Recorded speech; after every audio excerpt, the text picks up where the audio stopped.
Hey there everyone, AJ back again for the Mighty Glue Stick channel. Viewer request time. This week I bring you a monster first introduced into the game in 1976 and appearing for 1st and 2nd edition, but we have not seen them since 3rd edition. Quite a surprise for such an iconic creature of myth and legend, so today we're talking about the fantastic Phoenix. A phoenix is an intelligent, magical creature originating from the plane of Elysium that prefers places of beauty and sylvan peace. It can be found in areas that are suffused with ambient vitality, with a close proximity to the Feywild or near powerful planar portals, zones of heavy enchantment, or very powerful magical artifacts that radiate calm and tranquility.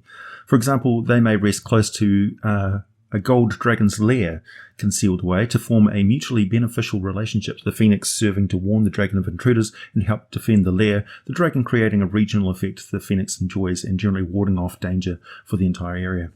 Now, depending on which edition you pick, you can have very different versions of the phoenix. So in one edition, the phoenix appears similar to a very large peacock, with a longer, very lustrous and sharp beak. They have plumage of bright violet, scarlet, crimson and flaming orange, the patterns of which are fairly uniform to all phoenix, but combine to look like a lot like dancing tongues of flame.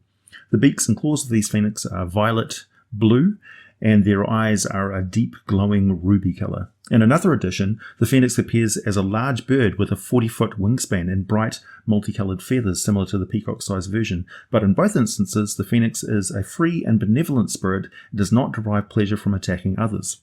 In addition to its own language, the phoenix can speak to all other avian creatures. It otherwise communicates with a limited form of telepathy or by simple empathy with other creatures. If the need for combat arises, the phoenix is a swift and powerful foe. It can attack through the air with 2 tearing claws, or when on the ground it attacks with its great beak. And the phoenix is an intelligent and magical beast, however, so it usually opts for a more effective measures of attack and defense. A phoenix will always open each round of combat with a piercing shriek that gives the creature an edge in the combat round. This requires a saving throw or forces an opponent to act last in the combat round, as they're mildly stunned by the sound.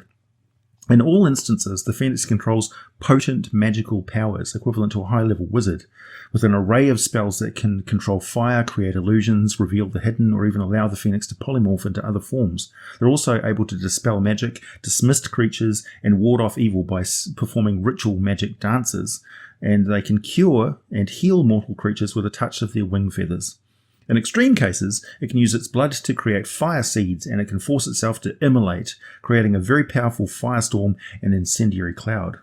This destroys the adult phoenix, but leaves behind a young phoenix with all of the powers and abilities of his predecessor. The phoenix can travel astrally or ethereally at will, and is immune to damage from non-magical weapons, and can never be surprised, and has dark vision out to 120 feet. Phoenixes are strange and enigmatic creatures. They are held in very high regard in the legends of many tribes of barbarians and in other primitive cultures. It's said that the phoenix is the embodiment of rebirth that is symbolized in the classic imagery of the self-immolation of the phoenix from which a new bird is formed. This is also seen in the ultimate sacrifice for the cause of good, and thus the phoenix are considered noble creatures. This is persistent up until modern day with, say, the phoenix in Harry Potter, for instance, immolating itself and being reborn. Legend states that the phoenix has an extremely long lifespan. Some reports claim that they can live to be over 1,000 years old, while others claim it may be as high as 12,000 years. When it is time for the phoenix to die, it goes into the mountains far away from civilization at the very top of these peaks. The phoenix builds a great nest made of straw and various herbs, and the phoenix will lie in the nest, taking a last look at the world that is known, satisfied in its work, and in the end it immolates itself with a flash of great flame and light. And when the flames die down, there's the nest, untouched by the flames, and a young phoenix arrayed in bright colours like its parent before it. Legend suggests that the phoenix must then fly away to the Temple of the Sun, where they bury the mummified corpse of their parent. In general, phoenixes are reclusive creatures, tending to make their lairs away from the worlds of humanoid beings. Though they have the ability to travel through the astral and ethereal, as I mentioned, they will generally tend to stay on Elysium or in a secluded place in the prime material plane. There are many legends of the phoenix as diverse as the cultures of the world that you have the phoenix on, each with its own slightly different viewpoint. Some believe the phoenix to be benevolent symbol of death, only appearing when someone's time is up. And other cultures, primarily evil cultures, see the phoenix as a symbol of destruction and rage, bringing fiery destruction in its wake. Still other cultures record the phoenix to be a friend and benefactor of good beings, arriving to heal and help, combating evil. Although a wealth of mystery surrounds the phoenix, there are some things that we know for sure. It's obvious that the phoenix is a champion of good, although it seems that these creatures do not actively seek out to destroy evil. They'll rarely pass up an opportunity when it presents itself. Also, despite the vast differences in ideology, belief, and philosophy of the various cultures that revere the phoenix, one thing remains constant. The phoenix is a symbol of creation by destruction.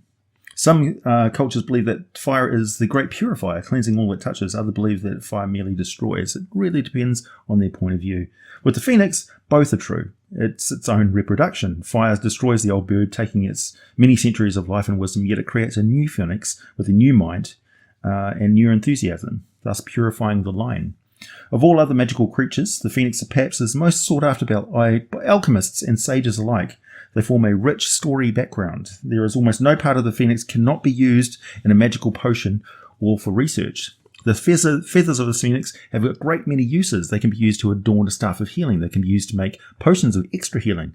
They have many other healing magical uses. They can be put inside magical wands, for instance. The eyes, beak, and talons of a phoenix are all very valuable in the open market, often commanding 5,000 gold pieces and up. Of course, it's not always easy to find a buyer on the open market because many cultures consider it a bad omen or taboo, a violation to kill a phoenix. The exact nature of the phoenix can only be guessed at by scholars. All phoenixes are male, and the reproduction cycle consists entirely of self-immolation. So where did they come from? Whether this is a natural biological reproductive cycle or a magical birth is unclear, as is their origin. Now, jumping forward a couple of editions, we come to the latest incarnation of this fantastic bird. So steeped in rich and interesting folklore, and now in the latest product put out by Wizards of the Coast, Mordenkainen's Tome of Foes, we have finally a phoenix updated for 5th edition.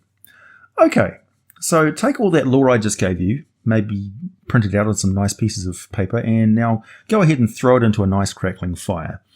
What crawls back out is not a magical bird, not a creature symbolizing rebirth, and certainly not endowed with any amazing healing powers. No, here we have an elder elemental, a gargantuan elemental force only interested in the destruction of the mortal world. It has a neutral alignment, armor class of 18, emanates from the inner planes, 175 hit points, immune to any non-magical weapon attacks, immune to poison and fire, immune to paralysis, petrification, being exhausted, grappled, knocked prone, being stunned. Can fly at 120 feet per round. It's got a legendary action that allows it to dash in at 120 feet and attack somebody. 60-foot dark vision, legendary resistant, and classed as a siege monster, so it does double damage against any structures. It has an intelligence of 2. But a wisdom of 21 and a charisma of 18. These massive creature, it's got a dexterity of 26 and has a challenge rating of 16.